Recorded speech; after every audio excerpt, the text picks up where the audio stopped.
The race to vaccinate the world will be far from straightforward. Over the past month, the US, Europe, and countries like Israel have approved at least one COVID-19 vaccine. And although the contenders got off to a similar start, a clear winner has already emerged. Israel has inoculated 15% of its population. And that's down to three factors. The main reason is it paid a premium to get early doses of the Pfizer-BioNTech vaccine. It's also gone for a centralized approach to getting vaccines to its people. This means that it uses around 400 vaccination centres, but most crucially, it seems to have a more willing public. It already had a vaccination registry, which makes it easier for the government to contact people to let them know when they need a vaccine and a follow-up dose. The UK was the first out of the blocks, and although it's managed to vaccinate over 1 million people, challenges lie ahead.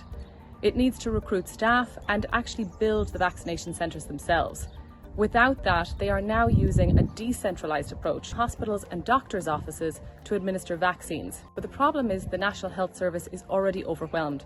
Over 1,000 people are dying a day in the UK, which makes it more difficult to administer these vaccines in the hospitals. But France is the clear laggard. At the beginning of this month, it had only inoculated around 500 of its citizens. And that may seem counterintuitive. France boasts one of the best healthcare systems in the world, but it also appears to have a very fearful public.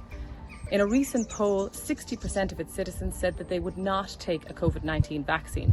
And although that number has fallen to around 40% in recent days, that's still a lot of people that need to be convinced to take the vaccine. Investors seem to have already clocked this. The value of Israel's top 125 companies has gone up by around 6% since the start of December. Britain's FTSE 100 index has gone up by a similar level, but France's top 40 companies has only gone up by around 2%. But given the challenges that lie ahead, calling an early winner will be difficult.